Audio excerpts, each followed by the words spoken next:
William Tecumseh Sherman, Major General in the United States Army, a hero to Northerners, a demon to the South, has just had the time of his life on a march to the sea that broke the back of the Confederacy and will bring them to their knees.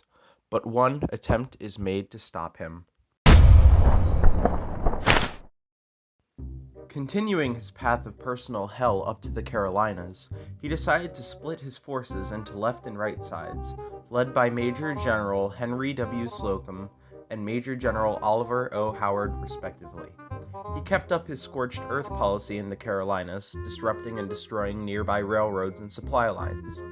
After the destruction, they would join up with Ulysses S. Grant and take Richmond. Easy plan, right?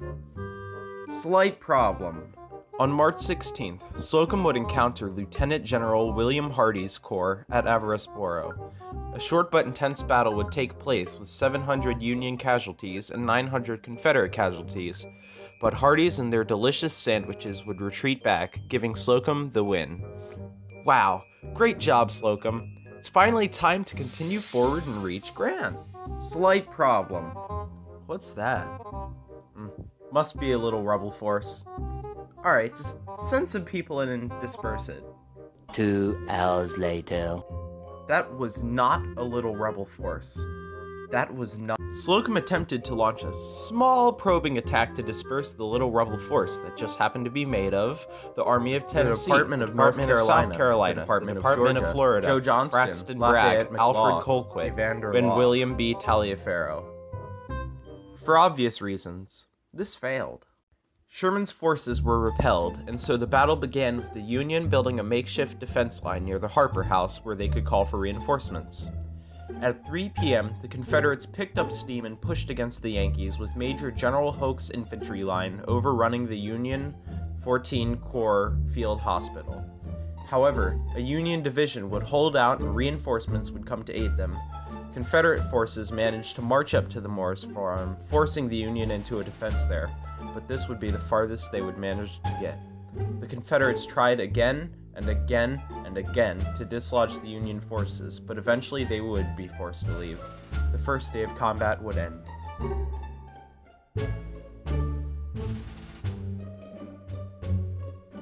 Major General Howard would finally arrive to help reinforce Slocum and severely outnumber the dwindling Confederate force. Sherman, being the Giga Chad he is, was ready to let them run off with their lives, but Johnston only evacuated his wounded and kept everything else steady. Johnston also realized that the only way to win would be to bait Sherman into attack, which, let's be real, would never happen. The rest of the day is spent poking each other and throwing stones, but there is no real combat involved. Johnston held his position as skirmishes continued. Well, looks like the fight is finally dying down. These Confederates might finally retreat. Slight problem. Heavy fighting began southward in what is referred to as the bullpen between Morgan and Hoke's men, and under heavy rainfall, Major General Joseph A. Mower led a small reconnaissance towards the bridge, and by small reconnaissance I mean a large-scale attack.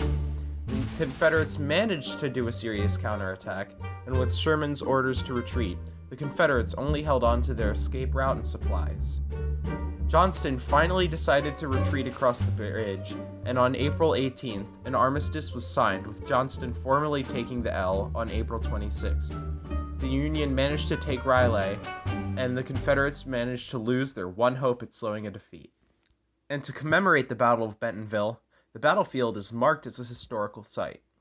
Warning, what you are about to see is my opinion on a topic. If you disagree, I don't really care. That's not my problem. Go do something else. The battlefield itself deserves to be memorialized, protected, and put as a historical site. However, I take issue with the Confederate monument, which was raised by Satan's own angels, the Daughters of the Confederacy. I'm fine with a good memorial, but historically an agenda is typically attached to the Daughters, and I especially dislike that. Otherwise, I think the battlefield should be protected. So, we're ending the video, right? Yeah, all he has to do is come up with a clever and funny joke that brings the whole video full circle. Or he can awkwardly end it here. Everywhere you look, everywhere I hear the horn.